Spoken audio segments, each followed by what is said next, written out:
Bitcoin is digital scarcity. And I don't think we understand quite how profound it is to have something exist in a digital environment that is provably scarce. Like, I think we're a couple dominoes in to seeing what happens there. Because whenever they sent the first transmission, the guy's like on the phone to confirm that he got the transmission between the two mainframes on DARPANET. The guy was not sitting there thinking, oh, damn, this is going to be way easier to order Domino's, right? Like, I'm even going to be able to see where they're putting cheese on my pizza. That was like 8,000 steps removed from that dude confirming that the packet got there. Yeah, you're right. Not everyone's vision of what the internet was going to do to the world was the same.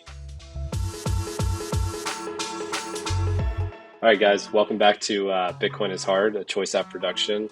I'm here with Brian Harrington, your host, and I'm Fitch Career. Am I interviewing you or are you interviewing me?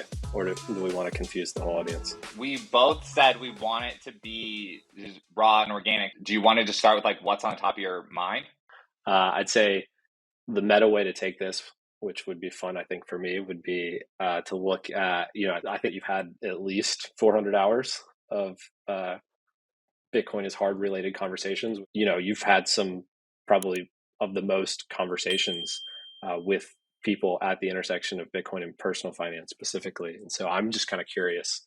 My jumping off question, I think, would be, when you started that journey, what question did you think you were answering? And I think the thing I want to put a pin in, but I want you to get to, is what do you think you're answering now? And have you gotten that answer yet? Or is it? Yeah. I verbalized this out loud for the first time. I think it was in a previous episode. I realized that I grew up as a personal finance expert, personal finance nerd, but not necessarily like a wealth building nerd or wealth building. Okay. And I think part of what the podcast has showed me, among other things that have happened in my life over the last 40, because in those 40 weeks, that's also been 40 weeks. Like, that's been over a year, or close to a year now of doing this thing and shipping a conversation with someone about Bitcoin and personal finance. And one of the sentences that I've often repeated over these episodes has also been, OG Bitcoiners were great at talking about Bitcoin, but they were not great at talking about personal finance. And then same thing, I think, like, when people think about personal finance, they think about just kind of day-to-day budgeting and saving a cup of coffee, or just kind of how to move the money around or whatever. And when they think about like wealth building, then they think about just kind of investments and more like deeper stuff. But I think what Bitcoin is doing, by the actual money being broken, by the actual USD fiat being broken, it's blurring the line through what any of that means. Because having a savings account, a USD savings account, like physically doesn't work. Now we can talk about how like Bitcoin has like shit the bed recently, which is frustrating, and like tore down some like thoughts about inflation hedge and narratives and things like that. But that still hasn't changed the fact that the USD currency like software itself is not that great. And like, we've already invented a new, better one. And so what I thought I was answering at the beginning was basically like, what does personal finance advice look like if you just only change one thing? You switch out the USD software for the Bitcoin software. And that has been like, that's kind of been the journey. Yeah, I mean, it's kind of funny to hear you say, like, there's a duality in the, I think you and I have had many running debates about Bitcoin technically fixes everything, because you could trace it all back standpoint. So on one hand, you're like, Bitcoin underpins everything, but on the other hand, you're like, let me just swap the base currency and I'll just keep running the same playbook, right? And so there's I guess it's probably not surprising that you got to the point in your journey where you're like, hey, maybe it's not as simple, and maybe I am going to have to live in this middle state. And I think one thing that you said to me along the journey, which I think is an easy, there's a little bit of recency bias because we're in kind of a cycle right now, but then I think is also one of those things that anytime you're running into a room because you're intellectually curious, it's easy to think all the things that everyone's kind of talking about in semi-present tense are already built. But instead, there's a lot of heavy theory and sort of academic thought, and then there's some people building and operating. And by the way, they're operating inside the constraints of the old system to try and move things forward, right? So there's some very quirky, I say this as someone who's spent a bunch of time at the intersection of sort of relatively regulated finance and Bitcoin. Past life was spending some time helping people in Europe access Bitcoin through their regular brokerage account in the form of what we would commonly think of here as an ETF. They're called ETNs specifically, and these were ETPs in Europe. But the long and the short of it is it helped people that wanted access to get access. And that, for me, is a very boring way to move things forward. But the things that we had to do, was like 3 layers of compliance, multiple layers of tax law and jurisdictional law, dealing with people at NASDAQ, reporting inside the same old structures.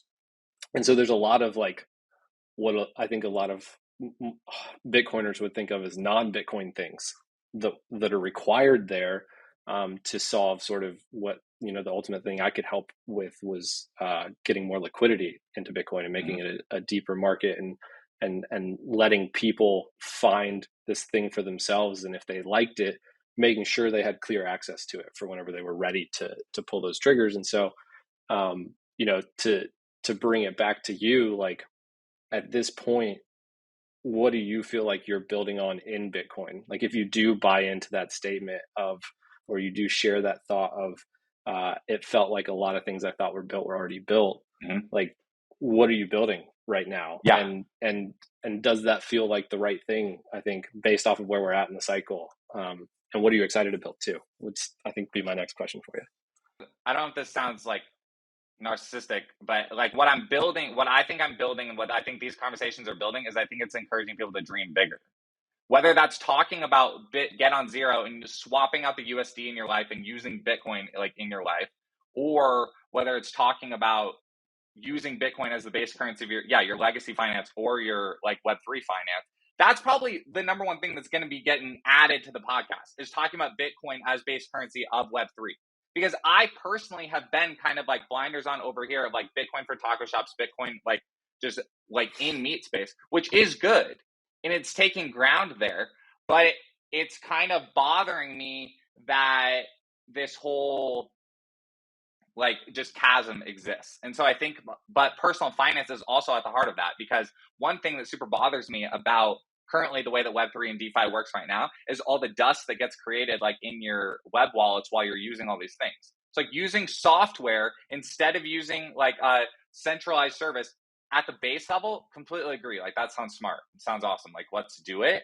But then when I circle in my like budgeting, personal finance, like nerd, like wanting to see down to the like like how much is spent on the fees and how much is spent on the whatever, so that I can do a cost comparison analysis of like using the DeFi protocol like instead of using the bank or whatever.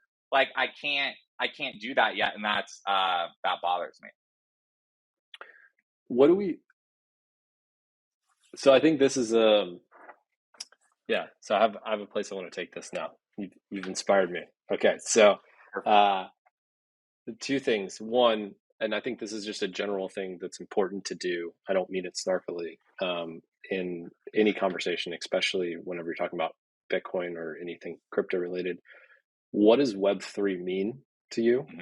I'd say is like an important thing to just get where someone's coming from. In the same way that like, I hear people describe Bitcoin as like standing in a room, touching, like it's a dark room and you're touching an elephant and you're trying to describe to somebody else what you're touching, and you're all touching an elephant, but you're all going to end up describing something different because I'm touching its trunk and he's touching his foot and he's got his tail, so it's like, what is Web3 to you? And then I have a place I'd love to dive in for a second. Perfect. So here's what it is to me. Bitcoin is separating money and state. Bitcoin is replacing central banking and replacing top-down monetary policy with software that everyone agrees on. Web3 is separating companies and state. Web3 is redefining what a group of people working together looks like. It's redefining what the word company means. Fascinating. That's totally not, like if you asked me to describe what I think most people are talking about whenever they say Web3, the thing that I think most people, and I am definitely not the person to ask, and thus I kind of keep most of my opinions to myself because I haven't done enough research to go super deep. But my impression is most people are talking about kind of two concepts. One, I own my credentials. I can take them across this new web. Yep. Where if the first web Yep. was me plugging in, and the second web was me getting applications that could do interactive things, and this third is like I can move across those applications interdependently and take my credentials with me without you owning the data. Yep. And very often I can they're cross composable in some way. So like I can super easy to think of it in terms of gaming, right? Like I can take my avatar from here, I can move over here, and it happens to come with these weapons and these skins, right? Yep. So same kind of similar things, like taking like fast forwarding in our world, retirement accounts. That would be like if I wanted to move custodians, I could do it by taking my credentials and moving them to the Yep. custodian instead of Yeah. having the Yeah. custodian send them from one custodian to the other, right? Yeah. And so I do think it's fascinating because we're both talking about similar things. Like you're just thinking about it from a corporate structure and an employment structure and how do we achieve a common goal structure. And other people are Yeah. talking about it just from a pure tech structure. Yeah. That's why I'm trying to have people, and that's what I meant, I guess, about dream bigger. Like, Yeah. and you have to explain to people why the credentials matter or whatever. Like, and to me, and I also want to infuse the new language in there because everything that you just described, and you're correct, the tech structure way of explaining it fits perfectly with the mission of Bitcoin. And so I'm just confused at why there has been this gap. Because if Yeah. you redefined money, if you reinvented money to where you can own it and port it around and fully own it, that's going to make a crazy combination with being able to own your own credentials and create like alignment online. And I love the way that you make the legacy analogy too, because like us giving people more fungibility between their retirement funds and being able to not be stuck here, being able to pull it out and plug it in, like there is exactly perfect. And I've started framing a lot of startups in that way of like your software is being used to get around what previously was like bureaucracy or like where there previously was a box. I think I can guess why you're frustrated. And I think I've felt it too. And I think what it is there's an early moment where, I mean, at least for me, I was interested in everything. I'm like, oh, Bitcoin, love the underlying technology, not sure if first mover is ever going to be the winner, right? Like I definitely said Yep. those words. And Yep. and now I am, I mean, you know me, like I'm usually the first guy to go, look, I have not done enough research about the other stuff, but I can tell you it's way different than I think what Bitcoin is trying to solve. Yep. And here's why I'm Yep. interested in Bitcoin, right? Like that's usually how I approach it. Yep. Um, there's this thing where to move it forward, right? To get from A to B to, I think you've previously said it is defeat the final boss, right? Mm-hmm. To Mm-hmm. actually fix the money, if that's what you're setting out to do with Bitcoin.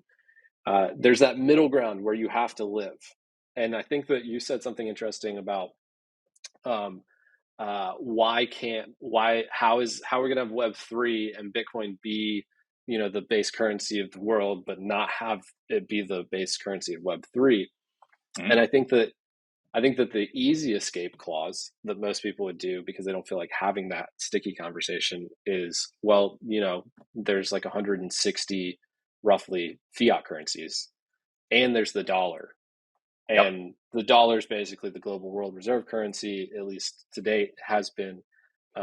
So, Bitcoin could still be the dollar and you could still have 160 other things that aren't Bitcoin, and that's fine, right? It's like you're Yep. still going to, when you need to do big transactions or you need to settle back or you need to have settlement finality, we're going to go back to the reserve currency.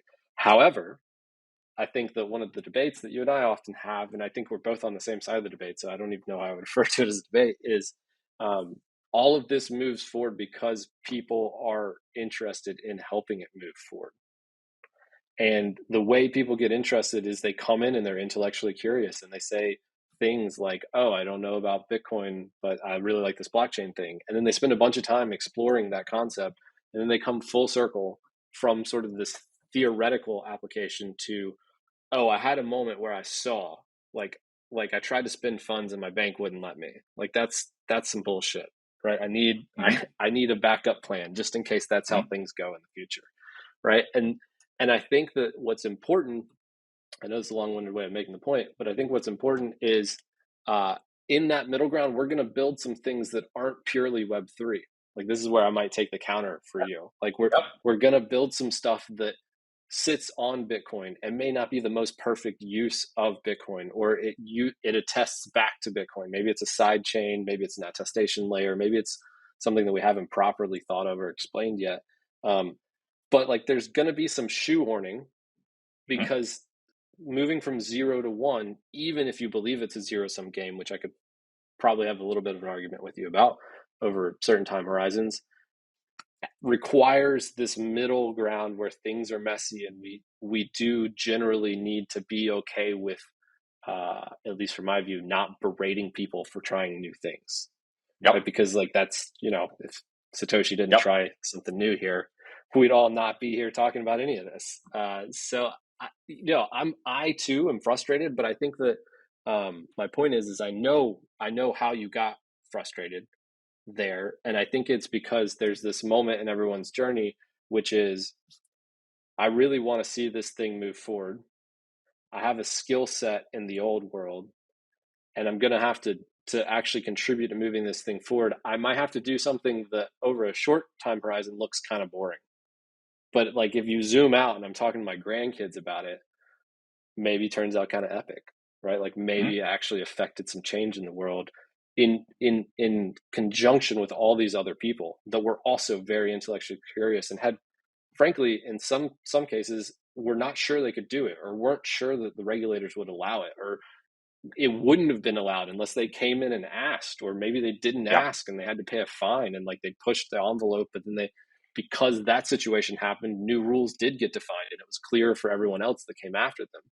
Like there's evidence of that happening all across the industry. So Yep. um, I would say don't be so frustrated. I would say there's lots to be optimistic about on that front, but we're definitely in a everyone's down bad, so I they're all think going to talk mean to each other moment. It's the other thing that's no, happening. totally. Totally, totally. So we started the show with the question of, is it possible to beat the final boss? Because I was asking myself that even back then. Mechanically, are we going to beat the final boss? I used to just be content with kind of the economics answer of like, well, yeah, because good money drives out bad money. Society for all of history has like been driven to the hardest money. Like that's just how it works. The incentives are there for people to like move to the hardest money. And I agree with that. Like the underlying of that is still there. What's been hitting me more recently has also been more of the like technology kind of arguments of like, no, like we've software has been around for a long enough time now that we know that you have to make a 10x improvement for the user to like get over the friction points of like moving upgrading their own thing, right? And I guess it's like I previously thought that Bitcoin would have like an easier time. I thought we were closer to hitting that like obvious upgrade than we currently are. And I the way that I've been just like watching and observing, it doesn't feel like, I'm not sure everyone is operating from like believing that we can beat the final boss anymore. I'm going to be an optimist for a second, and I'm going to say I was too young to distinctly remember exactly what it was like to be a professional, let's say, whenever .com as a moment happened. Um, but I have to believe that there was like this, and you and I have had this conversation before. I have to believe there was this moment where it's like you kind of hear some whispers about like somebody's got a computer in their house, and then you see some, in hindsight, hilarious news clips about like, and Bob's going to program his daily news into his computer here, and right, and it's like all the nomenclature seems weird, and you see like early pictures of Bill Gates or even like Elon Musk, and Mm-hmm. and they don't seem like they're very social creatures. They don't seem like they're out doing a bunch of interactive stuff. They seem like they have probably not seen a lot of natural light and have been working very hard on some super digital problems, but probably at that moment in time seemed kind of weird to their relative friend groups. And I think that there is this interesting thing where I'm guessing all of a sudden a bunch of those dudes got rich, right? And like everyone's like, oh man, I've got this buddy from high school that started this thing, and I'm totally going to go try and do this thing, which is, Mhm. by the way, how things happen, right? Like somebody does well in this thing and people see it happen and they're like, oh, I have a similar skill set. Maybe I have an aptitude for that. I'm going to go find out about that thing that they seem to have done well with. And there's nothing wrong with that. And so I think that maybe we're in this weird middle ground where those dudes got rich, more people came in and built a lot of stuff, built way too much stuff. A lot of it went public before some of it even had products. That got over its skis. There was a big crash down. There was still, though, a bunch of very smart people who got attracted in that boom cycle to build that stayed, right? That Yep. weren't necessarily there to just build kind of the vapor products. And this is what I don't know, but I'd love to spend some time doing. I would guess that either they went through a similar moment where everyone's like, oh no, this is all dumb. You should only do this thing because this is the only thing that will work and this is the only proper application of the internet. Uh, or there was like a moment, or maybe a company, right? Like maybe like there was a group of people that were supporting that thought. Maybe it was, I don't know where it would Mhm. have been. Um, that were like, no, there's some other cool things we can still do here. Like we can build this infrastructure. I know a lot of people don't necessarily want to put their credit cards in on the internet, but pretty soon they will, because it is a better experience. It does result Yep. in ultimately faster deliveries and less intermediaries. And so there was a compelling reason to do it. Like there were some technically compelling reasons to do these things because they sped up at least our consumption. So like that kind of gets at your question, which is, why would a company do this? Why would you bring Bitcoin to your Yep. company right now? And I think that um, my fear with kind of like how the space is generally acting right now is that we disincentivize people to do it, because part of the reason to do it is because this is a interesting affinity group that seems like I'd like to attract them into our brand, and we should build something for these people, right? If you're not like a pure Bitcoin brand, that's how you're going to get into it, is in some ways somebody's pitching it as either marketing or the right strategic opportunity to create more revenue so that we can pursue our mission better, right? And so I think that I do get fearful about that, but at the same time, I also think that the words have generally come out of my mouth before that forest fires are important to the health of the whole forest. And so there's a dance where it's like, I think my bias is towards people attempting very hard to do something to move things forward. I think the place where I get frustrated and can see why some people might get very turned off is whenever people seem like they're trying to make a quick buck. Like they're not trying to build a solution to a problem or help progress a mission that they thought was important, but instead that they saw an opportunity to kind of like skim some of the fat off of the top of this thing that was going, and so they're going to go do it. Plenty of businesses exist like that. That's fine. But I don't think that's kind of the core driver of why most of us ended up here. And it's definitely not the reason most of us stay and live through these kind of painful cycles. Right. And so Yeah. it's like it there is this, I don't know, there's a disincentive right now. I don't have a good answer for you Yeah. because Bitcoin's price went down. Yep. It's not necessarily the buzzy topic that it was. And we've kind of messed up, at least from an outward perception, this concept of like, hey, come test a new idea in this room. It's a safe space. Like when I think Yep. about the teams that we work on, my number one job is in both marketing, and I work with the whole dev team, and the dev team is to create space for somebody to go, this is dumb, or Mhm. hey, this is dumb, but it's going to work, right? Because like sometimes some of the things we do in marketing are silly and eye catching, but eventually lead to a very serious mission. And same thing in product. Um, sometimes the engineers are going to go, there's a better way to do this. And I'm going to go, do we have the amount of time it would require to achieve that better way? And they're going to go, Yep. yes, or they're going to go, no. And we have to have Yep. a safe space to have that debate. And that is my primary concern right now, I think, is that we are not creating a safe enough space to move some of that forward. But I think I know how we got here, because a lot of people did kind of come in and try and skim off the fat. So I don't Yeah. know. I feel like it was a I long-winded reaction to your question, to be honest with you. No, I love no what you just said about like the disincentive is exactly what I've been asking myself, or just trying to think more and more about, is like why does it feel like there's a disincentive right now for legacy businesses to install this thing. I like Because your path of like the way for the new widget to hit a bunch of people is through the other tool. Yeah, exactly right. Like, I like the I kind of liked your headspace where you were there is this human need to constantly perfect and to feel like we need to make something better when in fact maybe it's pretty good the way it is.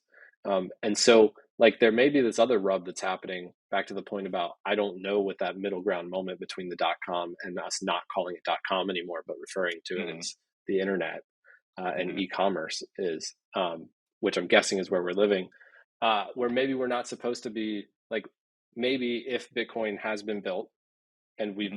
we need to upgrade it and maintain it, maybe we are supposed to be building other things now. So that's what I was gonna, or the way that I was gonna say it again. And like you're saying that you're playing the optimist and I'm playing the pessimist, which is awesome. And I'm like, maybe it sucks. Like that's where I was like, okay, there's either a clear disincentive or there's a political reason, or like maybe it truly just sucks. Like, and it's not ready yet for some reason, and I'm just like too close to it every day. Or Dude, I you're think right. It has to be like paired with something else to like click through. Yeah. And that's where I I think just mean about like thinking and hanging out with you has been really, really helpful in this sense of like thinking more like a product person, not thinking more like a because I can recite, and this is the purpose of this podcast. Like I can recite the Bitcoin answers. Like I can sure. recite the Bitcoin answers and I can tell Yeah. you what they're foundationally developed on. What we've tried to do for 40 episodes is talk about, okay, because you know all that, what is changing about your personal finances then? Like has been Yeah. one thing that we've been trying to do. And so now it's also asking product makers, and this is the stories of people that are working in this .com that it's going to become the next thing where people will like they truly are leaders and we're going to think about these people. It's like, dude, if this does this, how is that impacting the way you're thinking about yeah, your day to day? I I mean the thing I'm sitting here thinking is I could not tell you. I mean we're on HTML5, so we're 5 versions into what is it, hypertext markup language being released. But like if you asked me, I'm not even sure I could properly phrase it for you, but if you asked me when was the last internet core upgrade, Mm-hmm. Mm-hmm. couldn't tell you. Don't Yep. pay attention to it. In no Yep. way is it important to me unless it interferes with the things that I use that are Yep. built on Your top of app. the internet. Right. Right. Right. And so there is this moment where maybe that is where we're at. What? And maybe that is the weird rub is everyone that's a Yeah. Bitcoiner wants to be What? building on Bitcoin, but we're all very uncomfortable because we Yes. can't contribute to core and core maybe doesn't need contribution much beyond Yes. what's currently What? going on. Yeah. That's dude. Do you ever think about how how I don't know if it's Peter Thiel or just other these like people the world feels like it's in stagnation a little bit. Like, have you listened to podcasts or people like saying that? Like, where they even taking Bitcoin out of it, like things feel like they're in stagnation. And because it's almost like, and that's what your comment makes me think of is that, okay, yes, if I there's don't like know. not enough space to contribute to like the quote unquote core or whatever, it's like, are, or how people think that like, oh, the robots are taking away the jobs or whatever. And it's like, that's completely the wrong paradigm. You have to like put that whole thing on its head of like, no, your ability to do anything is 10x, like is way 10x. Like Yeah. because some people built internet core, now the Yeah. amount of businesses that can exist and that my ability to sit here and work from here and talk to you right there now exists. Like that has fundamentally changed everything. And it's almost like I'm getting into that part of it's almost is like, bro, core is done. Like, and I'm not even saying that from a tech perspective. I'm saying that from Yeah. we have to dream bigger. Like if I don't want to say we're so early. I want to Well, say no, hold on. what are me and you doing about our kids' world? Well, yeah, no, so like I mean, think about like when South Park introduced, and I know it's a joke, but I think comedy is a good place to find references. Like when South Park needed to represent the internet, what did they do? They drew a big blue Linksys router. Because to that moment in time, to that aged audience, that was the thing that was the internet for them, right? But to probably a bucket of people that if you slid the time scale 20 years prior, that would not be the internet. The internet would be this like screechy, Yep. like Yep. crazy noise that sounds like you're sending a fax, and everyone would be laughing about having like a 56K modem, right? Or Yep. like their first computer having like 2 MB total, not in RAM but in Yep. storage memory. And so there's I think that maybe I'm going to be the optimist today, Brian. I don't know how you did it, but today I'm the optimist. Maybe that's where we're at. Maybe Yeah. that's what's going on. Is we got to this moment, and now there are things that are important to make sure the thing gets adopted, right? Like we built this thing, and it's, I'm not going to call it complete because there's some issues Yep. that we do need to work out and some questions that we do need to answer theoretically. And though they may be all far off in the future, they're kind of important to understand now.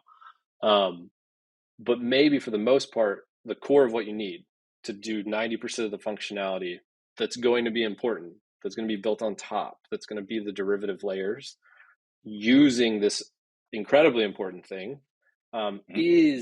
is what we do to get adoption, right? Like you have to build the hardware Yes. devices, you have to build the Yes. nodes in the home, you have to build Yes. apps that actually at some layer All right. build back or back Yeah. up back.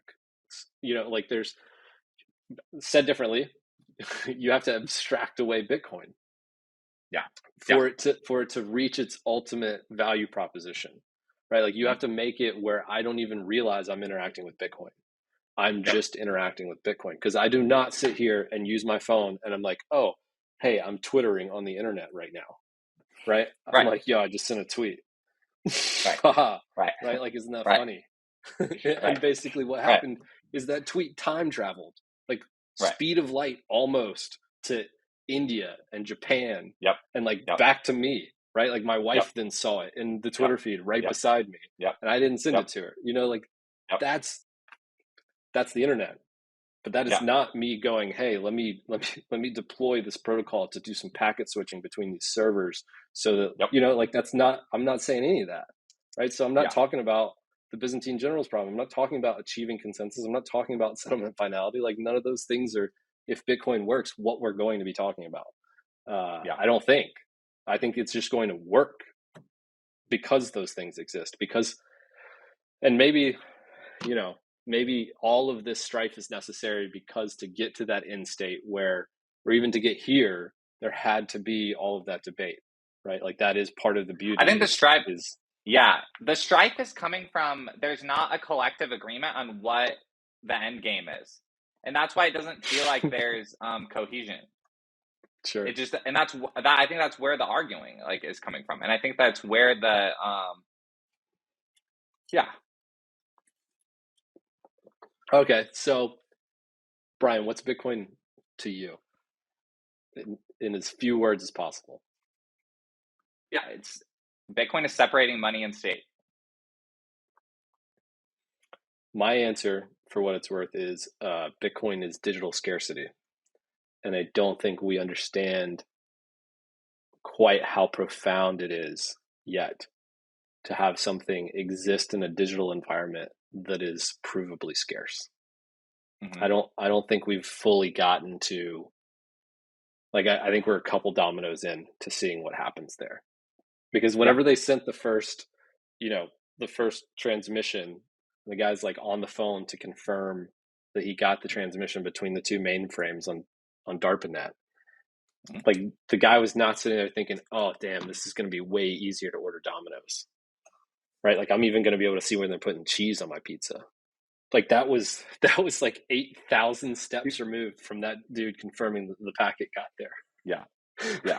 Or that Someone. the electron got there. So actually, I want to talk, like, not, yeah, you're right. Not everyone's vision of what the internet was going to do to the world was the same. Way different. And there's a that's great what, documentary about this, by the way. Yeah, exactly. The one on Reason's channel, right, where it talks about the cypherpunks, or what?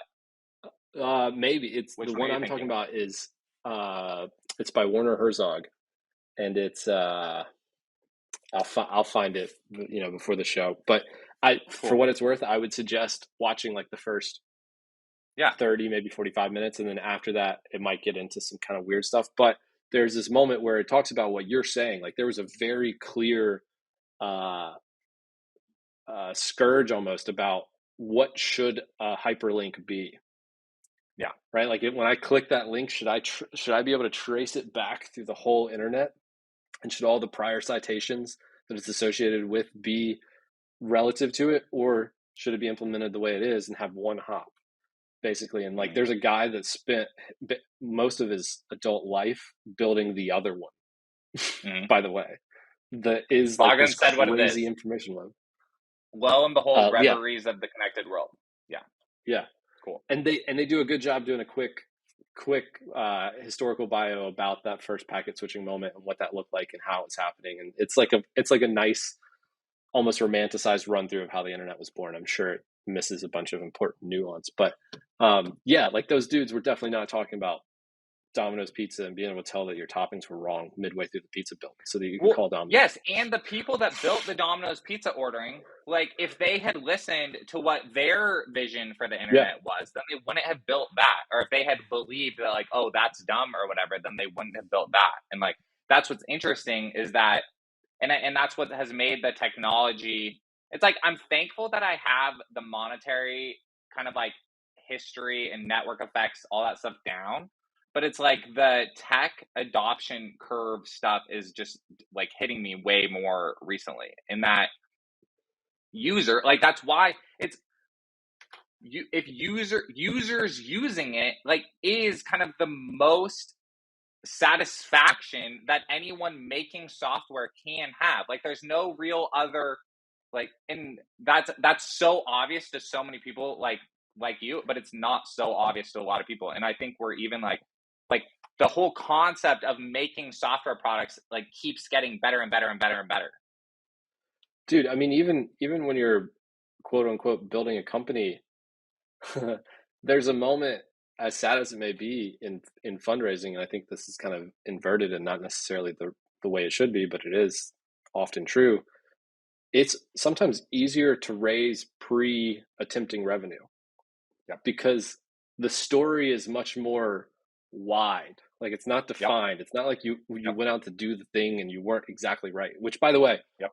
once you get the funds, you're not going to be exactly right. Like you're gonna have to find Yep. your way through this squirrely path, right? And so it's a lot easier to talk about potentially doing something than it is to find out that you were close to right, but you were actually profoundly wrong in how you were going to achieve the mission that you set out on. Which is why it's important, I think, for most companies to have a mission, because you need to pick the problem you're solving and not be married to the way you solve it. That's the way you survive. That's the way you build things. That's the way you get other people to join you and do the hard mission together. Um, and I think maybe that is kind of a microcosm of exactly what we're going through right now. Is there are multiple missions that Bitcoin is on. I think collectively we can all agree that there are some hard problems that should be solved, and we're all kind of pushing on them right now. But some days it feels like we're arguing about how to solve the problem when, to your point, maybe we already have the most important tool in the solution. Like we can go on to building the other things now because we have I, that tool. Bringing it full circle, people don't know Bitcoin exists. Like Bitcoin Twitter yes. doesn't like there's not, they're not living in that bubble. Like they just, none of Yep. this is happening in their world. Like it's literally doesn't, they've never heard of it. It's not a Yep. thing. And so we're Yep. all kind of inside this little box, like really caught up about this thing. And this is back to my earlier question about the internet. Like, was that also happening? Like, was there a big like box of puppies that everyone was shaking up and we were all arguing about the internet and how it was going to turn out? And then some of us burnt out and and didn't stay around, and then others stayed around. And now you have Elon Musk send rockets to Mars, but he was an early Almost internet for sure, entrepreneur that, dude. 100%. but like what was the forcing function on the internet? Like what made you all of a sudden, like there was definitely a moment where it was like, I don't know why we need a website, but we definitely need a website. Like nobody could explain it, but like if you were a local pizza shop, you got to have a website. I don't know how it's going to help me get more pizzas, but everyone's got a website. Um, so like there's the cultural shift and the feeling like you got left behind, but like what is the better, faster, stronger would be your Yeah, typical like reasons if I'm yeah, making a tech decision. yeah. Right. And so then if I'm not making a tech decision, I'm making a marketing decision. So affinity group, right? Which is why like Bored Apes is fascinating, Mhm. regardless of your persuasions about it, just from a standpoint of rapidly bootstrapping an affinity group that now you can guarantee if Snoop rocks a Bored Ape on his shirt at the VMAs, you're going to have the internet explode, right? Because there's an Yeah, affinity group that exists in the same way that like people like Pink Floyd or people like yep, the Grateful Dead, right? Like you're just grabbing affinity groups and going, maybe if I do something for this group of people, they will become a deeper consumer of my thing, and that's good yep, because I'm on X mission. It's not yep, evil. And so I don't. I mean, early it was affinity groups. During hype cycles, it's headlines, right? It's like yep. take big old corporate here, add blockchain or Bitcoin to it, and boom, headline. Now something magical is going to happen. But in these moments, I don't know. I think that's where basically you don't have a lot of new people running in. It's not in the middle of a hype cycle, and then you have everyone that came in and was committed to building something to better move the mission forward, building right now, and then we see what happens in the next run up. Um, I think I go ahead. Go ahead. I was going to take it back to another thing. Is it a good time to start a company? Like, do you think the amount of people are optimistic about even outside of Bitcoin, like just everywhere? Like, Yeah, is it the ability to take an idea and put it into the world? Is it like easier, harder, the same as it's always been, or what motivates someone to do that? I mean, to be honest with you, I've only got probably a decade and a half of real frame of reference to tell you whether or not it's easier or harder. Um, Everywhere I look, it seems like most of the things that people would have defined as barriers previously, whether you're talking about access to capital or just Mhm. the amount of capital that you need or the hardware that you need, or even the amount of quote unquote team members or employees that you need Mhm. to do something or versus contractors. All of that seems to have gotten a lot more accessible. And then we also created this thing where for a long time I needed to be near you to make to have an audience, and Yep. like one of the things we think about when we're building a company is how big is your target market, and of that target market, what percentage of that at any one moment in time is ready to buy, because we're all busy even if we're in the target. I'm not like waking up this morning to buy your product. I'm waking up this morning to get my solution to my problem. Yeah, so I think that it's easier to bootstrap an audience than it ever was before, and you have lower barriers to entry. So I would say net net it's easier, with a caveat that I think most bands that because of a one or two songs, and then maybe like you said, you went deep, right? Like you Mhm. got their Mhm. vinyl, Mhm. like you found some stuff that nobody knows, like that's cool, but like them for one or two songs. And I think same thing's true with most companies. Early on, you just need a tight knit community of people that care about the problem that you're trying to solve. We we had a product. One of my favorite product managers on the team used to say something to the effect of, "People don't give a shit about your product; they care about their problem." Mhm. Um, Mhm. which I think is how you stay alive. By the way, as a Mhm. company that builds products, is you make Mhm. sure you know what problem you're solving, and then you constantly ask, like in this current climate, at this moment in time, with this technology available, are we actually still solving the problem, or has our problem changed, or should we Yeah. reinvent because like we're no longer solving the problem the same way? Like our product is democratizing access to self-directed IRA information. Like that information has been gate kept and people have been confused about how to find it, and they may have been sold a different kind of investment product that was said it would solve their problem, but then it was solving a problem that they didn't have. And so now they're like their brain and now has a close on that off ramp that says, oh, there is a solution to my financial problem. Yeah. No, I mean, and this gets back to the mission thing, which is ultimately the reason we exist is to help people who've decided Bitcoin's important in their life get Bitcoin with funds that they've worked very hard to save. Like in a lot of Mhm. people's cases, they're investable dollars. are often in a retirement portfolio, not necessarily in some brokerage account. And for a long time, people couldn't get access to that. I, I do think, though, that if I walked up to you and I was like, hey, Brian, I'd really like to ask you to come work and write code for this company that helps people, uh, add money to their retirement account, it'd be pretty tough. Like it wouldn't, there's lots of people that do that. And that's great. I think the reason a lot of our team works so hard is because they're focused on helping a Bitcoiner solve that problem, right? Not generally build a better retirement account, but specifically right now help Bitcoiners solve that problem. And I think that what we believe, kind of like a lot of bands get known for one song, is over time that gives us a mantle or leverage to fix the retirement crisis on the whole, right? It's if we can give you some sort of clear incentive to interact with this thing or monitor. Like we often say, what we measure, we improve, right? In terms of marketing and whatnot. And I feel similarly, I know a lot of people who work at company feel similarly about retirement accounts. Like there was a debate about, do we put Blinko in an app, because do people actually want to look at the value of their retirement account on a daily basis? And my argument is that's kind of like avoiding the scale, but then being really mad whenever you go check the scale. It's like, dude, you avoided the scale the whole time, right? Like if that's your set of intentions and that's how you're arriving at it, this whole game's probably going to turn out bad for you. And so I think that because we had a general sense of who our audience was, and because we're kind of building for ourselves in a lot of places, we could take the risk and go, no, I do actually think people are going to want to do this. And then cool things that you don't expect happen, where somebody doesn't come to you and they're like, hey, that's actually made me save money more often. But instead they come to you and they're like, hey, this is actually the only time I have to talk to my kids about how do we plan for long-term savings, or what is Bitcoin. And like, I've never had surface area. There's just never been like a moment to tell that allegory. And that's, I think, ultimately interesting, but comes back to the fact that, again, we're on a mission, and that mission is to help this certain group of people do this thing, who will ultimately then help us reach the rest of the people who haven't gotten there on that journey yet.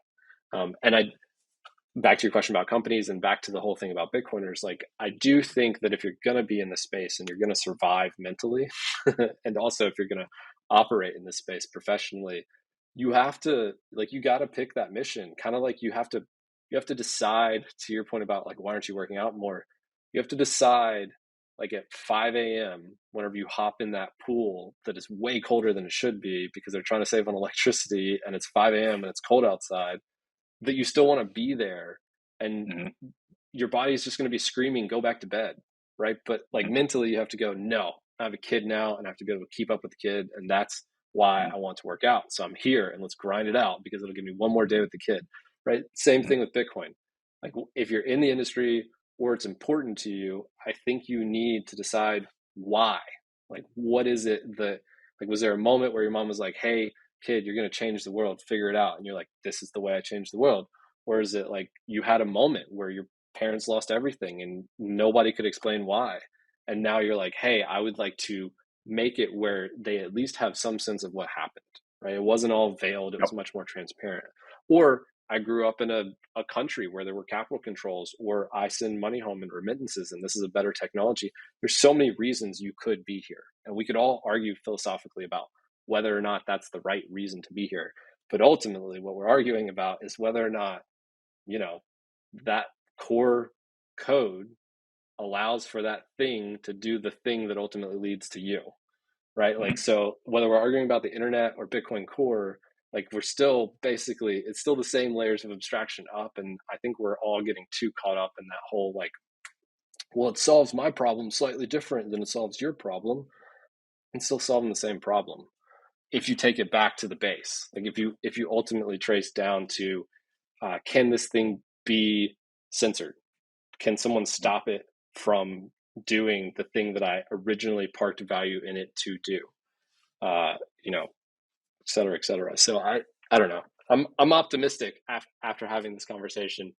I think I've come full circle. Yeah. No, dude, I love it too. I've come full circle too, because everything you just said is exactly why, like, what fix the money, fix the world means. And it just makes me Like when you're working on something that is Bitcoin or tangential to Bitcoin, there's no ceiling on it. Like I still have that foundational, like fix the money, fix the world. It does, like all the incentives do lead back to that. And so when you're working next to it, you're almost like you're getting 2 for 1. Like it's not just a job. Like you are getting 2 for 1 with the time, that mental energy that you're pouring into it. Yeah, agreed. Well, and that's the other cool thing is if this all plays out the way we think it will, or some of us hope it will, selfishly, I think I'm going to feel pretty good about helping some people get access to Bitcoin in their retirement accounts. Mhm. Right. And I'd very specifically spend a lot of my effort in making sure that I'm not out necessarily pitching something to people that they may not understand, but instead I'm meeting people where they're at and giving them tools to act on the knowledge that they have. There are other people that are out giving them the knowledge and helping them do other things, but I'm at a place where I think the way I can move things forward is by helping give those people who've already made that decision the tools to help the whole movement move forward faster. And so I think that I think we're going to look back and all this is going to be, it comes back to that Bill Gates quote. I think that I'm going to paraphrase it incorrectly, but it's something to the effect of people underestimate what they can do, or overestimate what they can do in a year and underestimate what they can do in 10 years. And I think that, even looking back 3 or 4 years from now, some of the arguments and things that happened post ICO, I think kind of look silly in hindsight. And I think we're going to look back at a lot of this schism and also feel similarly. And I think that net, anyone that's currently helping Bitcoiners find their way and operate in the space, or that's building tools for Bitcoiners to operate the way they'd like to, is doing the right thing. Like you're gonna feel good about what you did at the end of the day. I don't. At least that's the way I feel Mhm. right now. Mhm. I love that quote. We should end on that quote because that's one that is in my brain too. I think about a lot. Sweet. Tell people what your Twitter is. Oh, at Fitch C, Fitch letter C. Perfect. But I don't know that I'd recommend following me. I I'm do. basically just going to retweet a bunch of really cool choice content, basically, is what's going to happen. But occasionally you might get a hot take. I don't know. All right, everyone. Thanks so much for hanging out with Brian and Fitch. This was good. I enjoyed this. So let us know in the comments if you did as well. Like, subscribe. If you're listening on the audio only platforms, make sure that you rate and leave a review. That's how you can help us out over there. This has been Bitcoin is Hard, and we'll see you on the next one. Hey all, this is Brian. You can reach me on Twitter at Brain Harrington. Shoot me a DM with any feedback from today's episode. This has been a Choice App production. Bitcoin is becoming centric to personal finance, and we want to help you learn how to better engage with Bitcoin financial services. None of this is financial advice and is for education and entertainment only.